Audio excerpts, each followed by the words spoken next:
ಜನಾರ್ದನ್ ರೆಡ್ಡಿ ಅವರು ಮಾವಿನ ಮರದಂತೆ ಹಣ್ಣುಗಳನ್ನು ಕೆಲವೊಬ್ಬರಿಗೆ ಕೊಡ್ತಾ ಇದ್ರು.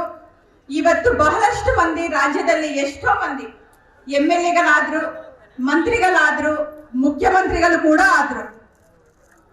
ನಮ್ಮೂರಲ್ಲಿ ರಕ್ತ ಹಂಚಿಕೊಂಡು ಇದ್ದವರು ಇದ್ದಾರೆ, ರಕ್ತ ಹಂಚಿಕೊಳ್ಳದೆ ಹೋದವರು ಕೂಡ.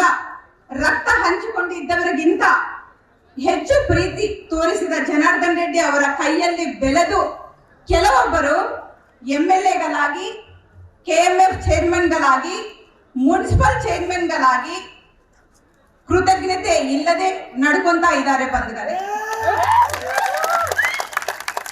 ಇನ್ನು ಕೆಲವೊಬ್ಬರು ಏನ್ ಮಾಡ್ತಾ ಇದ್ದಾರೆ, ಕೌನ್ಸಿಲರ್ಗಳಾಗಿ ಆಗಿದ್ದಾರೆ, MLAಗಳಾಗಿ ಆಗಿದ್ದಾರೆ, MP ಗಳಾಗಿ ಆಗಿದ್ದಾರೆ, ಮಂತ್ರಿಗಳಾಗಿ ಆಗಿದ್ದಾರೆ.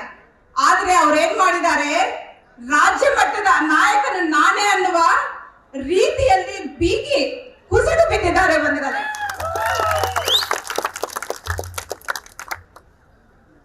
ಇವತ್ತು ನಿಮ್ಗೆ ಎಲ್ಲರಿಗೂ ಒಂದು ಮಾತನ್ನು ಹೇಳ್ತಾ ಇದ್ದೇನೆ ಬಂಧುಗಳೇ, ಶತ್ರುವಿನ ಶತ್ರು ಇವರಿಗೆ ಮಿತ್ರರಂತೆ.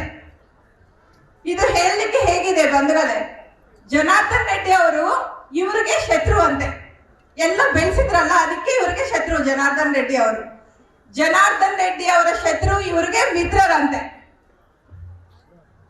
ಅದಕ್ಕೆ ಶತ್ರುಗಳ ಜೊತೆ ಕೈ ಜೋಡಿಸಿ ಅವರ ಕೈ ಮೇಲೆ ಬಿದ್ದು ನನ್ನನ್ನು ಸೋಲಿಸಿ ಅವರು ಸೋತಿದ್ದಾರೆ ಬಂಧುಗಳೇ. ಇವರೆಲ್ಲರಿಗೂ ಮತ್ತೆ ಮತ್ತೆ ಹೇಳ್ತೀನಿ, ನೀವೆಲ್ಲ ಶತ್ರುಗಳು ಒಂದಾದ್ರೂ ಕೂಡ ಜನಾರ್ದನ್ ರೆಡ್ಡಿ ಅವರು ಸಿಂಹ. ಸಿಂಹ ಯಾವಾಗಲೂ ಸಿಂಗಲ್ ಆಗೇ ಬರುತ್ತೆ ಬಂಧುಗಳೇ. ಸಿಂಹ ಸಿಂಹನೇ ಅಲ್ಲ, ಸಿಂಹ ಯಾವಾಗಲೂ ಸಿಂಗಲ್ ಆಗಿ ಬರುತ್ತೆ. ನೀವೆಲ್ಲರೂ ಹುಷಾರಾಗಿರಿ ಅಂತ ಅವರೆಲ್ಲರನ್ನ ಎಚ್ಚರಿಕೆ ಮಾಡ್ತಾ ಇದ್ದೀನಿ ಬಂಧುಗಳೇ. ಮಗದೊಮ್ಮೆ ಜನಾರ್ದನ್ ರೆಡ್ಡಿ ಅವರಿಗೆ ನಮ್ಮೆಲ್ಲರ ಪರವಾಗಿ ಹುಟ್ಟುಹಬ್ಬದ ಶುಭಾಶಯಗಳನ್ನು ತಿಳಿಸುತ್ತಾ, ನ್ಯೂಸ್ ಫಸ್ಟ್ ನಿರ್ಭೀತಿಯಿಂದ ನಿಮ್ಮ ಪರವಾಗಿ.